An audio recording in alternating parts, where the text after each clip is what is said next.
ठीक है, बच्चे की जान ना चली जाए। बिल्कुल। अच्छा सलमान साहब, आप तो क्योंकि वहाँ के रिहायशी हैं, तो ये चीज़ें तो आपने भी देखी होंगी कि अगर कुछ लोगों को कोई ख़राबी कहीं नज़र आ रही तो उसे ठीक करने की कोशिश करते हैं। कम से कम लोगों में इतनी अखलाकियात तो अभी हैं। देखें जी, पहले एक चीज़ तो ये तय कर लें कि हमारे ये वाक़यात पहले हो चुके हैं, माजी में भी हो चुके हैं और रिसेंटली भी हुए और अभी भी फिर हो गए। इसी वीक में 3 ये हो गए वाक़या। शाह फैसल इब्राहिम का भी हो गया, उसके अलावा भी हो गया। पहली चीज़ तो ये हो गई। दूसरी चीज़ देखें, जब तक हम सबसे पहले अपनी अना नहीं निकालेंगे ना, एक दूसरे पे काम डालते रहेंगे कि ये तो उसका काम था, ये तो इसका काम था, तो काम हो नहीं पाएगा इस सिंध के अंदर। और रहा सवाल गटर का ढक्कन, एक जो देखें, आवाम को कोई पैसा नहीं मिलता है गवर्नमेंट की तरफ से, वो मिलता है जो कि सीटों पे बैठे हुए होते हैं, टाउन चेयरमैन हो जाएं, यूसी काउंसलर हो जाएं या एमपी एमएनए, उनको फंड मिलता है, ठीक है, सिंध हुकूमत से।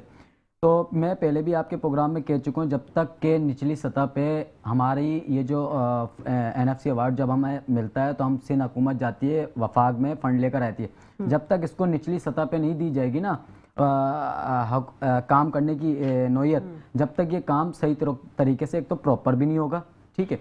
दूसरी चीज़ ये है कि जहाँ तक देखें, बात एक गटर के ढक्कन की नहीं है, बात ये कि हर गली में आप 3-4 गटर के ढक्कन ही गायब देखेंगी। अब वो कोई कह दे चोर ले जाए, कोई कह दे नशल चिला, वो घुमाना फिराना है। असल चीज़ ये कि आवाम एक ही ढक्कन लगाएगी, 2 लगाएगी। देखें, आवाम के पास तो पैसा नहीं है। अच्छा। पहली यहाँ तो रोज़गार के माशाल्लाह से इतने मसाइल पड़े हुए हैं कि फिर देखें, मैं कहूँगा बात बुरी लग जाएगी कि टॉपिक चेंज होगा, हमारे पे जो मुसल्लत हुई हुई वो सिंध हुकूमत ही है, ठीक है ना।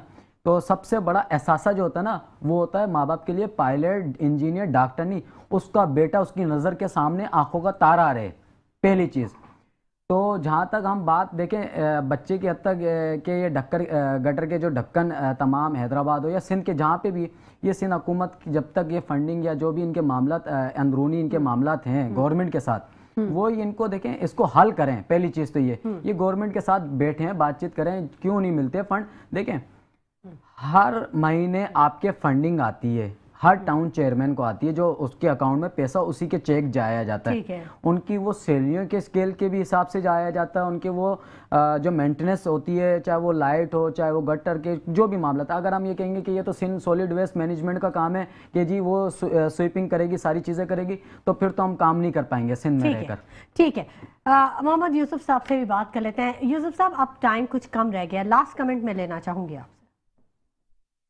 देखिए, मैं तो ये कहूँगा कि बल्दियाती निज़ाम जो है, जिसको बिल्कुल बेख्तियार करके रखा हुआ है, बेवसाइल करके रखा हुआ है, और तमाम मलबा जो है बल्दियाती इदारों पे डालने की जो कोशिश होती है, मेरे ख्याल है कि दुरुस्त नहीं है।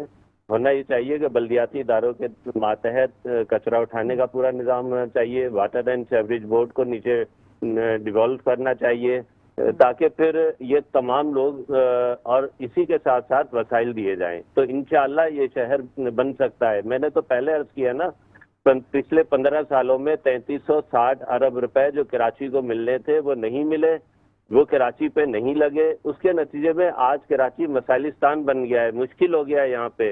यानी अब जिस तरह हमारे बच्चे और जवान जिस कैफियत से गुजर रहे हैं, ये मेरा ख्याल है कि एक अलमिया है और हुक्मरानों को बहरहाल सोचना होगा इसके ऊपर। हुक्मरानों को सोचना होगा। फराज अकबर शाहीन साहब, आपसे भी लास्ट कमेंट लेना चाहूँगी।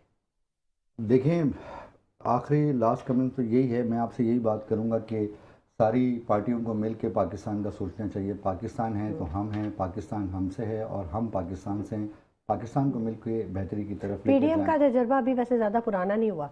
सलमान साहब, लास्ट कमेंट आपसे। देखिए जी, ये मैं सिर्फ एक ही बात कहूँगा कि ये आखिर कब तक होगा इस कराची शहर में, ख़ास तौर पे कभी कोई अपनी बेरोजगारी से अपनी जान दे देगा, कभी कोई गटर में गिर के दे देगा, कभी कोई स्टॉक्शन के उससे, तो ये आखिर कब तक होगा? ये सवाल तो मैंने पूछना था। जुमला मेरा रह गया, पाकिस्तान जिंदाबाद और आपका शो पाइंदाबाद। बिल्कुल, बेशक ऐसे ही है।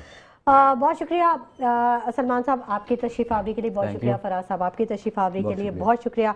मोहम्मद यूसुफ साहब के आपने अपने कीमती वक्त में से हमारे शो के लिए वक्त निकाला। नाज़रीन, देखने में यही चीज़ें आ रही हैं कि इदारों में कोऑर्डिनेशन नहीं है और वन विंडो ऑपरेशन की अशद ज़रूरत है। मेयर साहब को बहुत इसमें सोचने की ज़रूरत है और फौरी तौर पर हंगामी बुनियादों पे उनको काम करने की ज़रूरत है, शायद तभी कुछ मसाइल के हल सामने आ सके। इसी के साथ शुमाइला नवाज़ को इजाज़त दीजिए।